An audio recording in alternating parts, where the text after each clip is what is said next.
They're here, healthy and beautiful. Can you believe it? Billionaire got a wrong call from the hospital at 2 a.m. Still went and found his ex with twins. Billionaire got a wrong call from the hospital at 2 a.m. Still went and found his ex with twins. The story opens by establishing the stark contrast between Marcus Anthony's professional dominance and emotional exile. He is introduced in his penthouse office at 2 a.m., bathed in the blue glow of 6 monitors and surrounded by the glittering Manhattan skyline, illustrating his metrics-driven precision and self-made billionaire status. The narrative quickly transitions to his past with Kate Reynolds, a pediatric nurse whose genuine compassion and heart-centered worldview challenged his transactional approach to life, and the devastating silent end of their relationship due to the unbearable weight of repeated loss regarding their fertility struggles. This builds the emotional stakes before the life-altering phone call occurs. The $50 million penthouse stretched across the entire 53rd floor of the Meridian Tower, all glass and steel in calculated perfection. Marcus Anthony stood at the floor-to-ceiling windows at 2 a.m., his reflection ghosted against the Manhattan skyline that glittered like an endless circuit board below. 6 monitors hummed behind him, stock tickers scrolling in real time from Tokyo, London, Singapore.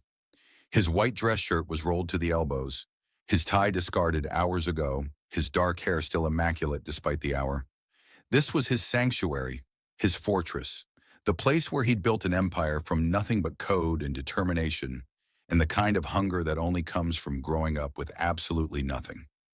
His assistant, Jeremy, appeared in the doorway at midnight with Ethiopian coffee in a ceramic mug, setting it on the glass desk without a word.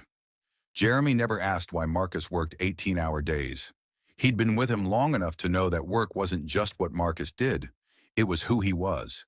It was the armor he wore against a world that had taught him, again and again, that people leave. Systems don't. Numbers don't lie. Code doesn't break your heart. The penthouse had everything a man could want. A chef's kitchen he never used, a gym with equipment that cost more than most people's cars, art worth millions on walls he barely looked at. But there was one room Marcus couldn't enter.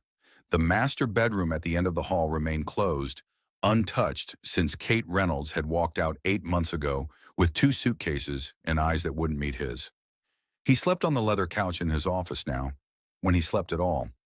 It was easier than facing the California king bed, where she used to curl into his chest and whisper dreams about the family they'd build. Dreams that had died, one by one, until even hope became too heavy to carry. Marcus turned back to his monitors.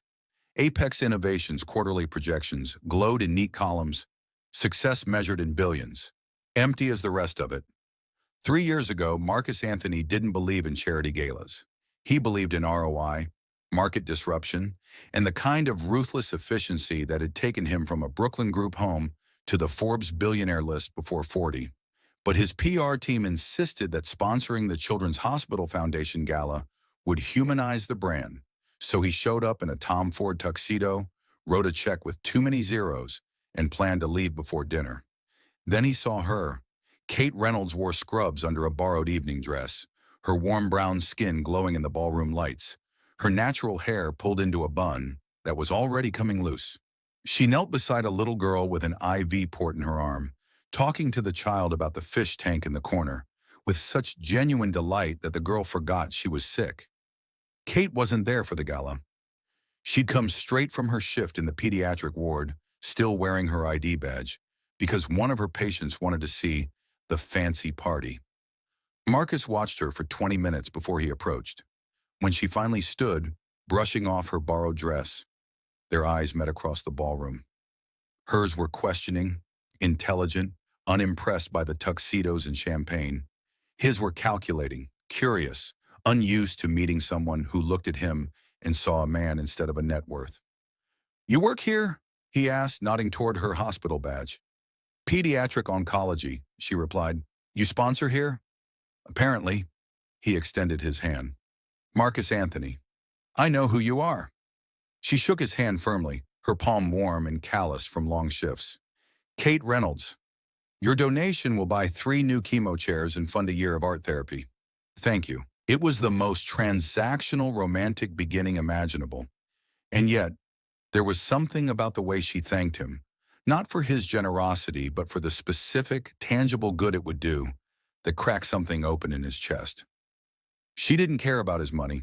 She cared about what it could become. Their relationship shouldn't have worked. She saved lives with her hands. He disrupted markets with code. She believed in second chances. He believed in calculated risks. But somehow, in the space between his world and hers, they found something neither had expected: each other. The first miscarriage happened at 7 weeks. Kate had taken 3 home pregnancy tests before showing him, her hands shaking with joy as she held up the positive result. Marcus had stared at the little pink lines, feeling something dangerous bloom in his chest. Hope. They told their closest friends. Kate bought a onesie that said, "Coded with love." Marcus researched the best pediatricians in Manhattan. Then on a Tuesday morning, Kate woke up bleeding. The doctor said it was common. 1 in 4 pregnancies end in miscarriage. You're young. Try again. But Marcus saw something break in Kate's eyes that day. Some brightness dimming just slightly. He held her in the hospital bathroom while she sobbed, and he promised they'd try again. Because that's what you did, right? You tried until you succeeded. That's how he'd built everything else in his life. The second miscarriage was at 9 weeks, the third at 8. By the time the fourth pregnancy reached 12 weeks, they'd stopped telling anyone. They'd stopped celebrating. They went to the fertility clinic appointments in silence. Kate gripping his hand in the waiting room, Marcus responding to emails on his phone, because looking at the other hopeful couples made his chest tight. At 12 weeks, they heard the heartbeat. The doctor smiled. "You're through the danger zone," Kate cried with relief.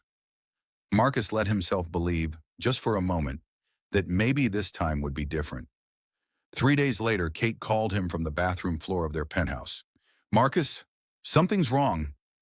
He found her there, pale and shaking, and he carried her to the car because calling an ambulance would take too long. He drove through red lights, his hands steady on the wheel, even as his world collapsed. At the hospital, they confirmed what they both already knew. No heartbeat, no baby. Again. The doctor recommended they stop trying. Your bodies need rest. Your hearts need rest. But Kate wanted one more procedure. One final IVF cycle. "Please, Marcus, one more time." He said yes because saying no felt like giving up, and Marcus Anthony had never given up on anything in his life. But the procedure was clinical, mechanical, devoid of hope. They did it in February, 8 months ago, and when Kate went home afterward, Marcus stayed at the office for 3 days straight, telling himself he was busy with the Singapore expansion, but really just unable to face her. When he finally came home, her suitcases were in the hallway. "I can't do this anymore," she said quietly. Her eyes were dry. She'd cried herself out months ago. Not the trying, not the losing, not us. "Kate, you're so afraid of failing that you won't even try anymore," she interrupted, her voice steady and devastating. "Not at being a father, not at being with me. You've already left, Marcus. You've been gone for months. I'm just making it official." He didn't fight her. That was the worst part. He stood there in his suit, calculating the logistics of her moving out instead of fighting for the woman he loved. Because fighting meant feeling, and feeling meant breaking, and Marcus Anthony had survived foster care by never breaking. She left on a Thursday afternoon. He went back to work. The phone rang at 2:17 a.m., shattering the silence of the penthouse office. Marcus glanced at the screen. Unknown number. He ignored it. Spam calls didn't respect business hours. But it rang again immediately, insistent and urgent, in a way that made his instincts prickle. "Anthony," he answered, his voice clipped. "Mr. Anthony?" A woman's voice, professional but strained. "This is Sacred Heart Medical Center. You're listed as the emergency contact for Kate Reynolds. She's in active labor, 34 weeks, twins in distress. How soon can you get here?" The words hit him like a physical blow. Marcus stood abruptly, his chair rolling backward into the window. "I'm sorry, what? Kate's, there must be a mistake. We're not, sir, we don't have time for this. She's coding. The babies are in distress. If you're coming, you need to come now." "I'm on my way." He grabbed his suit jacket and ran. The elevator ride down 53 floors felt like an eternity. His mind raced, trying to make sense of what the nurse had said. Kate was pregnant, with twins. At 34 weeks, which meant, he did the math instinctively, she'd been pregnant when she left him. No, before she left him. The IVF in February, 8 months ago. It had worked and she'd never told him. His driver was off duty, so Marcus took his rarely driven Aston Martin from the parking garage, his hands gripping the steering wheel as he tore through the empty Manhattan streets at 2:30 a.m. Red lights blurred past. His heart hammered against his ribs. Kate was in labor. Kate was having his babies. Kate might be dying, and he'd spent 8 months convincing himself he was better off without her. The 15-minute drive took him 7. Sacred Heart Medical Center's emergency entrance was a blur of fluorescent lights and antiseptic smell. Marcus burst through the automatic doors still in his business suit, his tie hanging loose, his usually perfect hair disheveled from running his hands through it during the drive. "Kate Reynolds," he said to the nurse at the desk, his voice raw. "I'm Marcus Anthony. You called me." The nurse's eyes widened in recognition. Whether from his name or his obvious panic, he couldn't tell. "Labor and delivery, 5th floor, room 512. Hurry."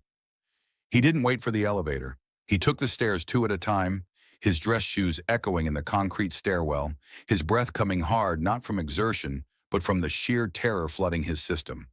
When he reached the 5th floor, a doctor in navy scrubs intercepted him in the hallway. "Mr. Anthony, I'm Dr. Patel. Your partner is experiencing complications.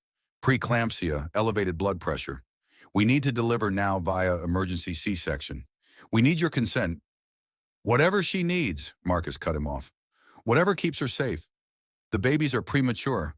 There are risks. I said whatever she needs." His voice broke on the last word. Dr. Patel nodded and pushed open the door to room 512. Marcus stepped inside and his entire world stopped. Kate lay on the hospital bed, her brown skin pale with exhaustion, her natural hair pulled back in a messy bun, her body swollen with pregnancy. An oxygen mask covered her nose and mouth. Monitors beeped around her, tracking heartbeats. Plural, he realized with a jolt, hers and theirs. When she saw him, her eyes went wide with shock, then filled with tears. "Marcus?" Her voice was muffled by the mask, barely audible. He crossed the room in 3 strides and took her hand. "I'm here. I'm right here." "You came," she whispered, and he heard the disbelief in her voice, the echo of every time he'd chosen work over her, every moment he'd been too afraid to show up. "Of course I came." His thumb stroked across her knuckles. "Kate, why didn't you tell me?" But before she could answer, her monitors started screaming. Her body seized, her hand clamping down on his with terrifying strength. Medical staff flooded the room, someone was pulling him backward, and Dr. Patel was shouting orders about OR prep and fetal distress. "Sir, you need to step back." "I'm not leaving her," Marcus snarled, his voice carrying the kind of command that had built empires. The nurse hesitated, looked at Dr. Patel, who nodded once.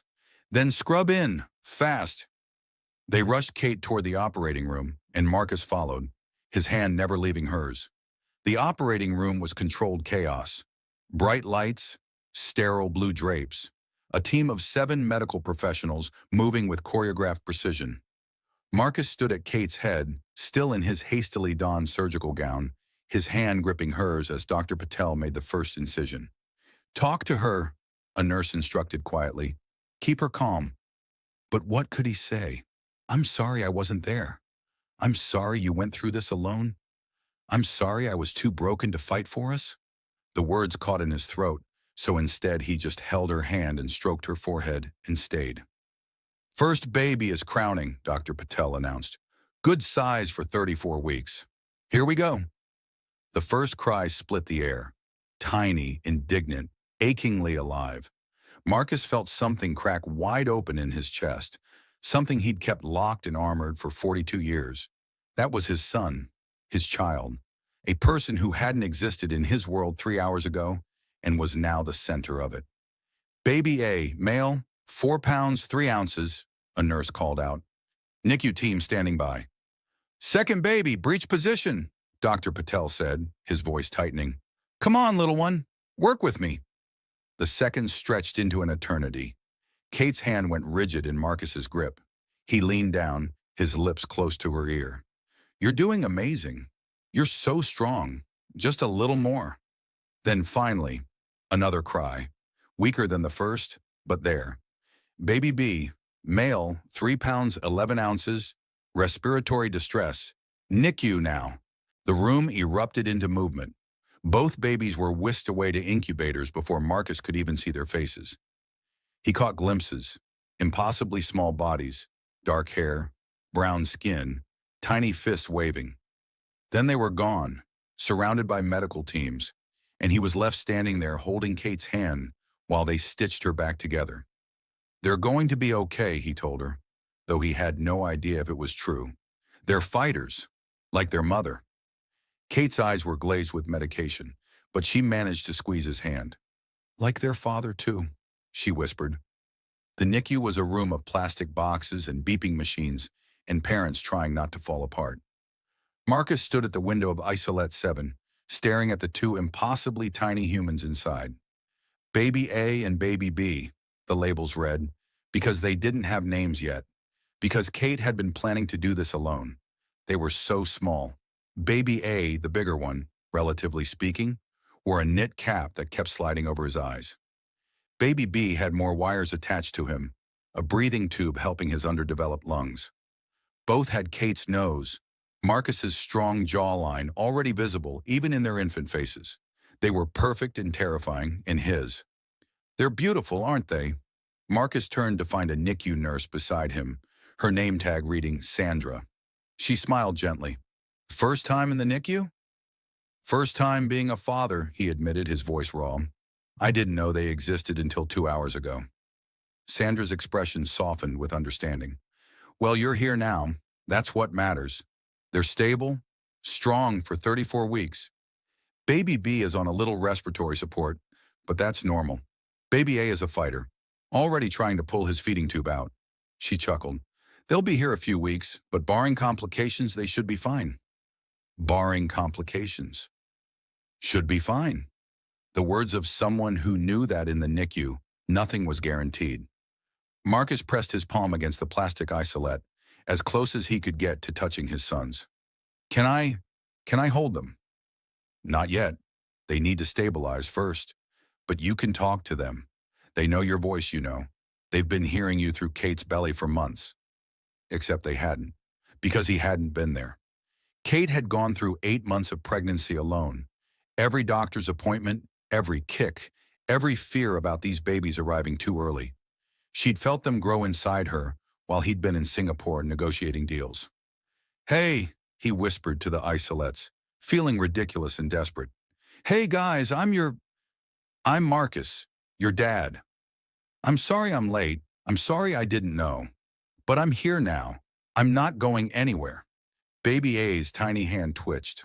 Baby B's heart rate monitor beeped steadily. And Marcus Anthony, who had built an empire on never breaking, felt tears slide down his face for the first time since he was 12 years old. Kate's recovery room was quiet except for the soft beep of monitors. Marcus sat in the chair beside her bed, his suit jacket discarded, his sleeves still rolled up, his eyes gritty from exhaustion. It was 6 a.m. The night had lasted a lifetime. Kate was sleeping, the medication and trauma of the C-section finally pulling her under. Her phone sat on the bedside table, and Marcus knew he shouldn't look, knew it was an invasion of privacy, but something made him reach for it. The screen lit up with a simple swipe. No passcode, which somehow felt like Kate, always trusting even when she shouldn't. He opened her messages. His name was right there at the top, their last conversation from 8 months ago still visible. His cold, I'll have Jeremy arrange movers for your things, and her even colder, thank you. But below that in the drafts folder, there were 47 unsent messages. His hands shook as he opened them. March 15th, 2:14 A. Marcus, I know we're done, but I need to tell you something. The IVF worked. I'm pregnant. I don't expect anything from you. I just thought you should know. March 28th, 11:03 p.m. I saw the heartbeats today. 2 twins. You'd have made a joke about overachieving. I almost called you. Then I remembered how broken we both were, and I can't do this to you again. April 19th, 9:47 a.m. They're moving. I felt them kick this morning. It's still early, but they're alive in there, Marcus. After everything, they're alive. May 5th, 3:33. I'm terrified. What if I can't do this alone? What if something goes wrong? What if they leave me too? June 2nd, 7:19 p.m. I drove past Apex Tower today. I wondered if you were up there, working late like always. I wondered if you ever think about me, about us. July 23rd, 10:55 p.m. I'm having twins boys. The doctor confirmed it. You'd have wanted boys, I think. Someone to teach about coding and disruption and changing the world. I wish you could meet them. Marcus read all 47 drafts, each one a window into the 8 months Kate had carried his children while convincing herself she was protecting him. Each one a moment she'd reach for her phone to tell him, then stopped, because loving someone sometimes meant letting them go. When he looked up, Kate was awake, watching him with red-rimmed eyes. I couldn't send them, she whispered. Every time I tried, I remembered your face when we lost the last one. You looked so empty, so done. I couldn't risk putting you through that again. So you went through it alone? His voice cracked. Every appointment, every fear. You carried them by yourself because you were protecting me? I was protecting all of us. Tears slipped down her cheeks. I couldn't face losing you again, Marcus. If something went wrong, if we lost these babies too, I knew it would destroy whatever was left between us. At least this way, if something happened, you wouldn't have to grieve alone. Kate, he moved to the edge of her bed, taking her hand. You should have told me. I should have been there. Would you have? She asked quietly. Really? Or would you have built another wall, attended another meeting? Anything to avoid feeling? The truth of it hit him like a physical blow. I don't know, he admitted. The man I was 8 months ago? Maybe not. But Kate, I've been empty without you. I've been going through the motions, building an empire I don't even care about, sleeping on the couch because I can't face our bedroom. I've been half alive, and now there are 2 boys down the hall fighting to breathe, and they're mine and they're yours, and I don't know how to do this, but I want to try. Kate squeezed his hand, fresh tears streaming. They're so small, Marcus. What if... They're fighters, he interrupted firmly. Like their mother, like their father's going to learn to be. The call came at 8:47 a.m., while Marcus was in Kate's hospital room, attempting to eat the rubbery eggs from her breakfast tray. His phone vibrated. Richard Chen, his CFO. Marcus almost declined it, but years of conditioning made him answer. Marcus, Richard's voice was tight with stress. Where are you? The board has been trying to reach you for 6 hours. The Tokyo team is threatening to walk if you're not on a plane by tomorrow morning. Takahashi Industries won't close without you in the room. We're talking about a $3.8 billion merger going up in smoke. The Tokyo deal, the one he'd been architecting for 18 months. The acquisition that would make Apex Innovations the dominant player in AI infrastructure across Asia. His masterpiece. I can't, Marcus said quietly. Not right now. Silence then. I'm sorry, what? Marcus, this is the biggest deal we've ever structured. You miss this meeting, we lose everything. The board will... I don't care what the board does. The words felt strange in his mouth, foreign. He'd never not cared about the board's opinion. I'm not coming. Marcus. Richard's tone shifted from stress to concern. What's going on? Are you okay? I'm at Sacred Heart Medical Center. My ex-partner just had emergency surgery. We have 2 sons in the NICU, born 10 weeks early, fighting to breathe. So no, Richard, I'm not getting on a plane to Tokyo. Another beat of stunned silence. You're a father? Since when? Since about 6 hours ago. Jesus, Marcus, congratulations.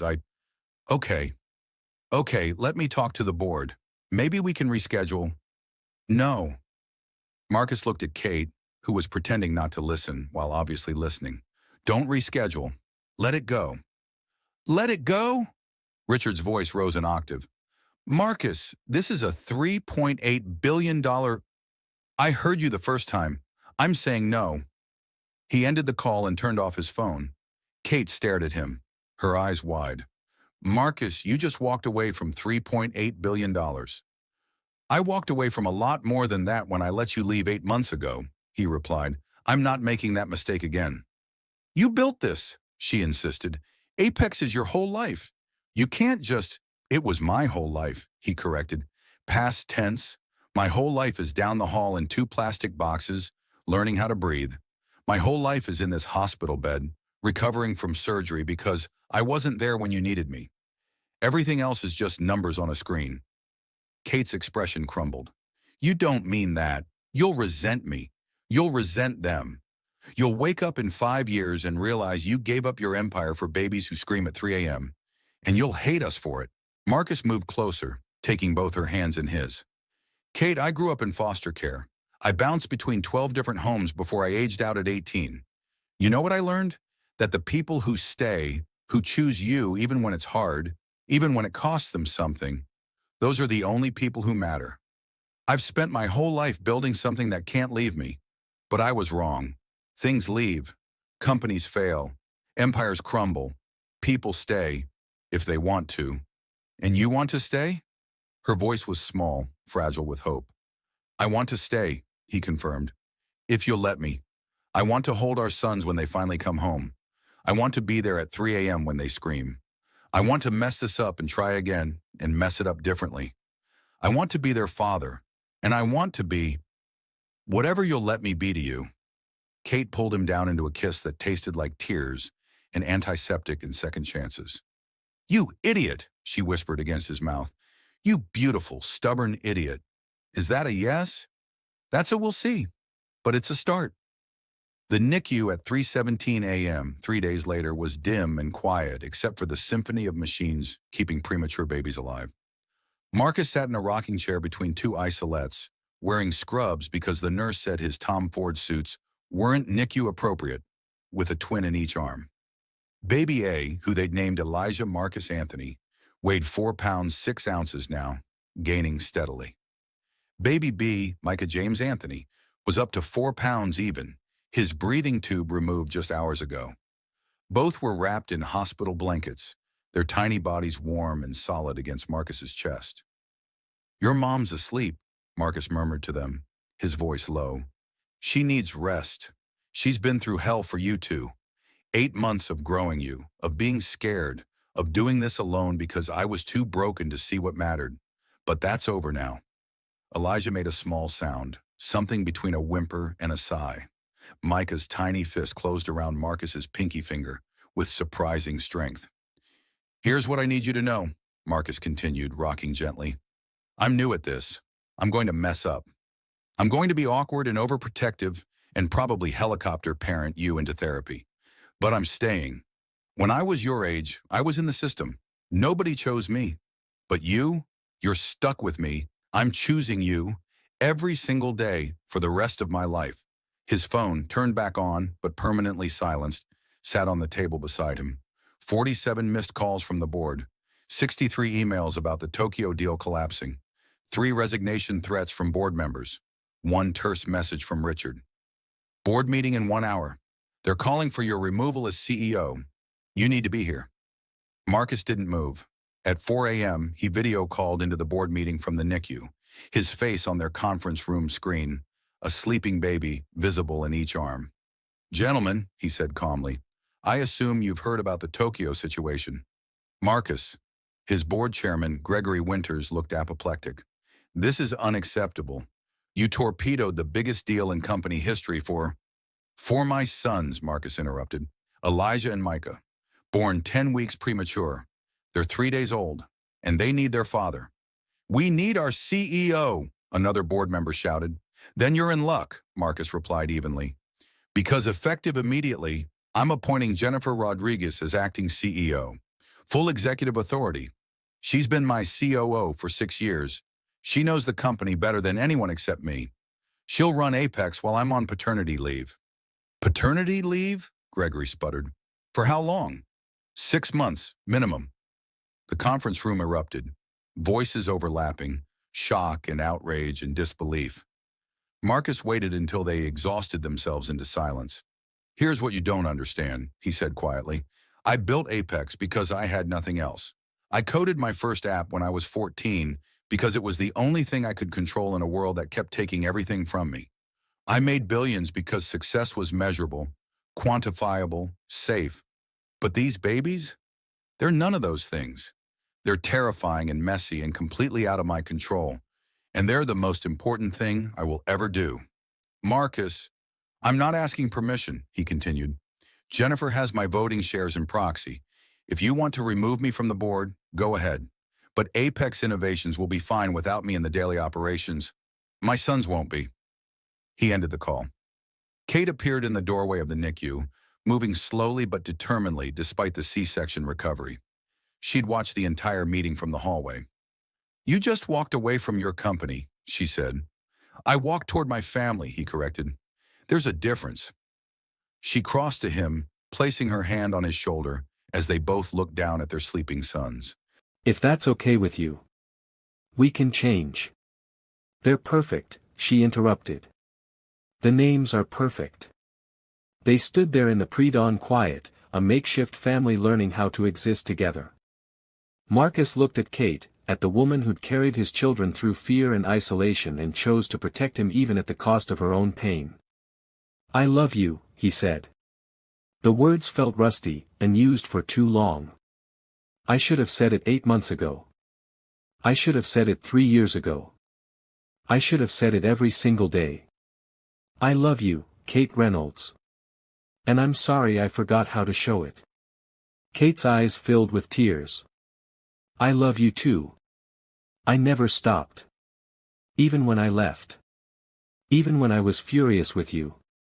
I didn't know how to love you and survive losing you at the same time. You won't have to, he promised. I'm here. I'm staying. And when these guys are bigger, when they come home and destroy our sleep schedule and fill our lives with chaos, I'm still going to be here. At 3 a.m. and 3 p.m. and every moment in between. And the company will survive without me hovering over every decision. Turns out empires can run themselves if you build them right. He smiled softly. I spent 20 years building something that couldn't leave me. But what I really needed was to become someone who wouldn't leave. Kate leaned down and kissed him, careful not to jostle the sleeping babies. We're going to be okay, aren't we? We're going to be exhausted, Marcus replied. We're going to be covered in spit up and surviving on no sleep and probably fighting about whose turn it is to change diapers. But yeah. We're going to be okay. Elijah chose that moment to wake up with a tiny, indignant wail. Then Micah joined him, their newborn cries filling the NICU. The nurse on duty hurried over to check on them, and Kate reached for Elijah while Marcus soothed Micah. Welcome to parenthood, Kate said with an exhausted laugh. Marcus looked at his sons, at Kate, at the family he'd almost lost because he'd been too afraid to fail. This is the best wrong call I've ever gotten, he said.